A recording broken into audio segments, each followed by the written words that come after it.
Pengertian SKL menurut Permen PU nomor 20/PRT/M/2007 adalah analisis fisik dasar dalam penataan ruang untuk menilai kesesuaian lahan terhadap rencana pengembangan seperti permukiman, industri, dan lain-lain, dengan mempertimbangkan aspek topografi, geologi, dan lingkungan.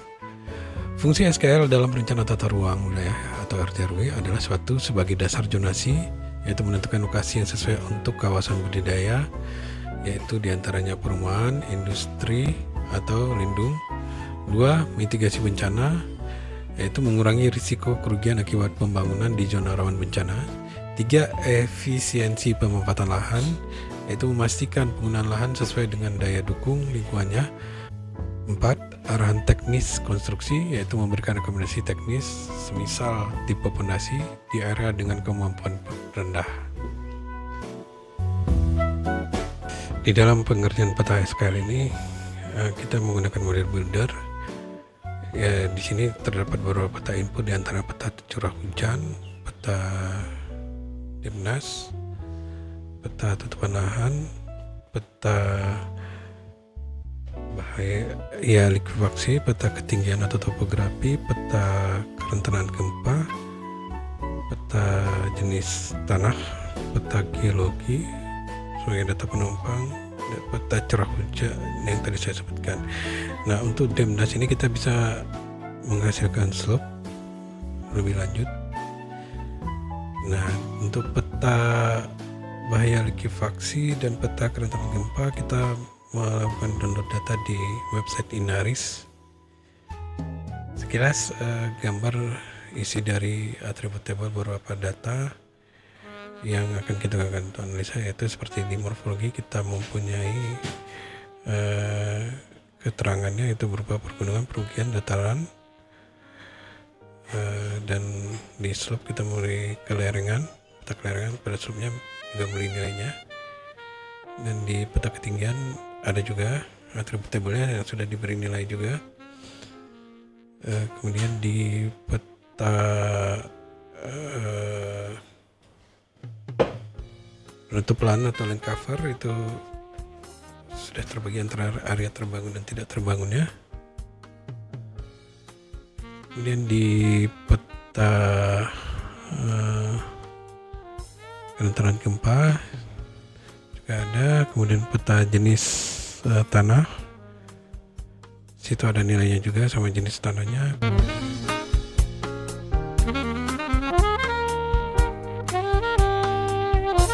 Ya, beberapa peta ini akan digunakan di dalam untuk analisis seperti dalam yang 9 analisis akan dilakukan.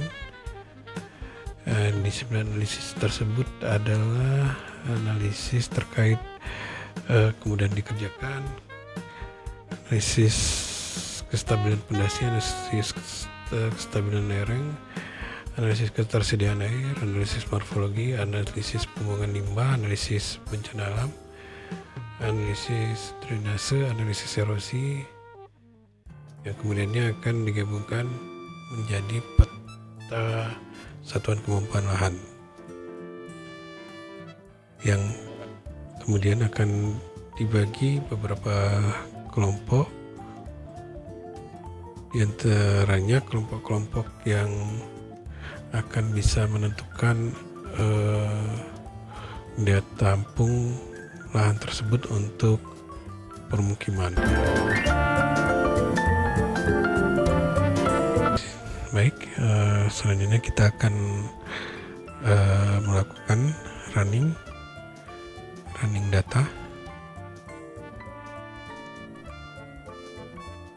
Di dalam proses ini kita melakukan intersect sebagai contoh untuk pembuatan peta morfologi ya. Nah, di sini kita akan melakukan intersect.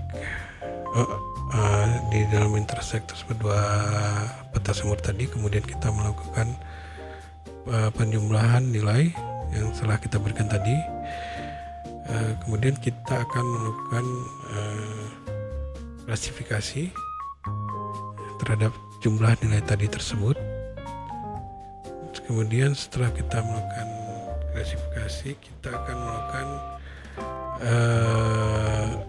nilai tadi, kita akan melakukan scoring dan scoring tersebut akan kita kali dengan bobot dari masing-masing SKL tersebut. Terkait dengan nilai dan bobot itu memang sudah diatur di dalam aturan dan yang akan kita masukkan. Nah, di sini kita akan melakukan jumlah bobot dan setelah kita jumlah. Namun sebelumnya kita melakukan pengecekan. Di sini ada 9 bobot sesuai dengan rencana kita tadi, ada 9 peta SKL. Saya melakukan rename dulu. Di sini kita merenamenya menjadi jumlah 9 bobot tadi. Kemudian kita melakukan pengklasifikasian kelas atau kelompok. Di sini kelompoknya ada B, C, D sesuai dengan aturan.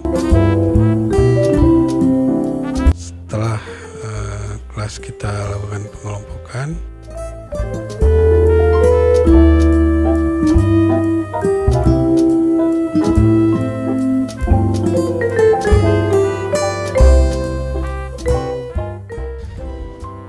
kita akan membuat kelas kemampuan lahan, di mana di situ akan ada lebih kurang 4 kelas, yaitu kemampuan pengembangan agak tinggi, kemampuan pengembangan agak sedang, kemampuan pengembangan agak rendah, dan kemampuan pengembangan sangat rendah. Selain itu kita dapat juga melakukan perhitungan daya dukung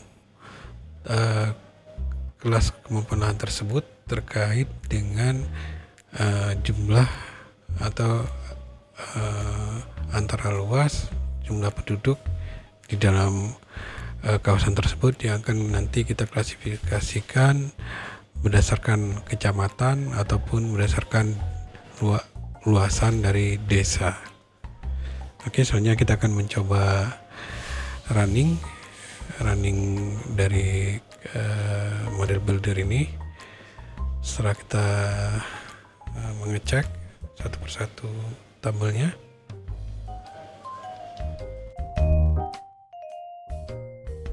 adapun lama waktu dari proses running ini itu tergantung dari spek komputer kita. Kalau di sini ini berjalan lebih kurang waktunya 5 menit hingga menghasilkan peta satuan kemampuan lahan.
Setelah proses tadi kurang 5 menit, maka berikut hasil dari peta satuan kemampuan lahannya.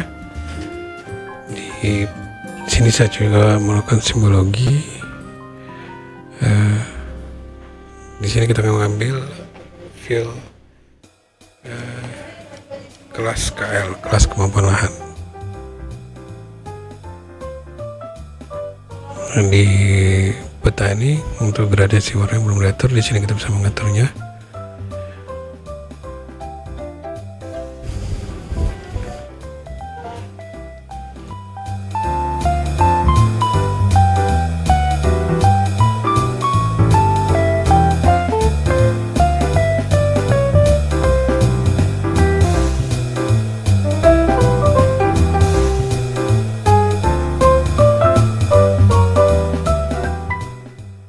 Adapun hasil